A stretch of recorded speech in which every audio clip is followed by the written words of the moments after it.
Roha Ashtami urban बँकेच्या इमारती आणि जमिनीच्या लिलावात घोटाळा झाल्याचा आरोप भाग भांडवलदार आणि ठेवीदारांनी केलाय। सुमारे 4 कोटी रुपयांची मालमत्ता कस्टोडियन निलेश शिंदे यांनी 1,10,00,000 रुपयात लब्धी बिल्डरला विकल्याचा दावा आहे। बिल्डरचे नातेवाईक बँकेचे डिफॉल्टर असूनही निविदा प्रक्रियेत अनियमितता झाल्याचे समोर आले। सहकार विभागाने लिलाव स्थगित करण्याचे आदेश दिले असतानाही प्रशासनाने त्याकडे दुर्लक्ष केले। संतप्त ठेवीदारांनी उपनिबंधक कार्यालयावर मोर्चा काढून कस्टोडियनवर गुन्हा दाखल करण्याची मागणी केली असून बेमुदत उपोषणाचा इशारा दिला आहे।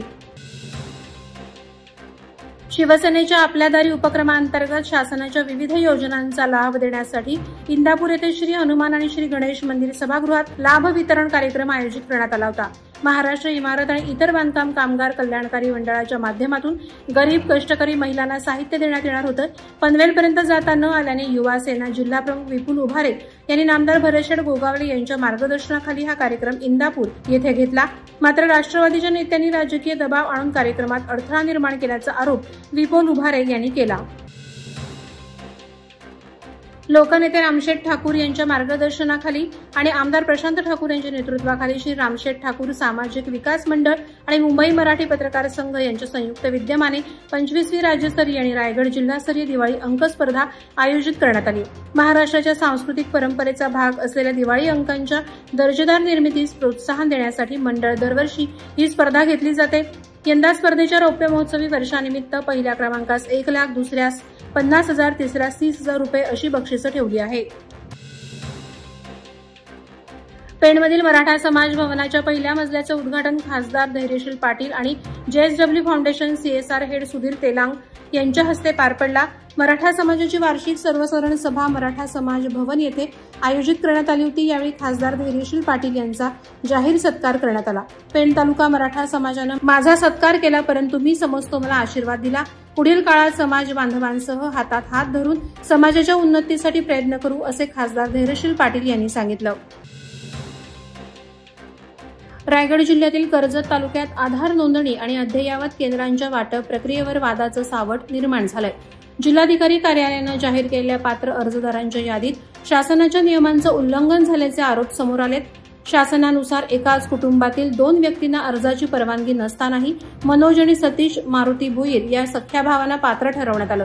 तसंच पोलीस पाटील स्वाती सुनील म्हसे आणि इतर एजन्सी चालवणारे अरुण एजकर यांनाही यादीत स्थान देण्यात आले।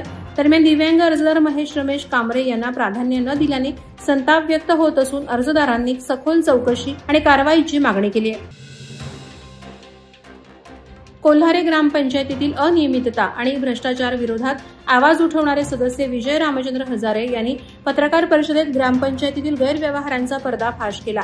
गेल्या 10 वर्षांपासून तक्रारी, उपोषण आणि पत्रव्यवहार करूनही कार्यवाही न झाल्याचा आरोप त्यांनी केला। नेरळ कळम, नेरळ भोपेले आणि नेरळ वाकास मार्गावरील गार्डन प्लॉट जागेत झालेल्या अनधिकृत बांधकामांचे पुरावे सादर करत हजारे यांनी सरपंच आणि ग्रामसेवकांच्या भूमिकेवर प्रश्नचिन्ह उपस्थित केले। ही कार्यवाही रोखतो कोण, असा थेट सवाल त्यांनी उपस्थित करत उच्चस्तरीय चौकशीची मागणी केली। दांड रसायनी रस्त्यावरील मोहोपाडा प्रवेशद्वाराजवळील रस्त्याचा उतारावर खडी बाहेर आल्याने रस्त्याची दुरवस्था झाली होती। मोहोपाडा मुख्य बाजारपेठेच्या उतारावरही मोठमोठे दगडखडे बाहेर आल्याने अपघातांना आमंत्रण मिळत होतं।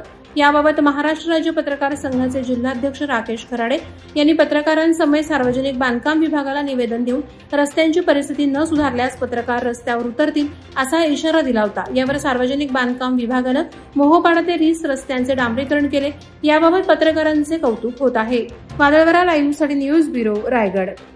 नवी मुंबई व रायगड जिल्ह्यातील ताज्या बातम्या आणि घडामोडींसाठी सबस्क्राईब करा वादळवारा लाईव्ह चॅनल आणि दाबा बेल आयकॉन।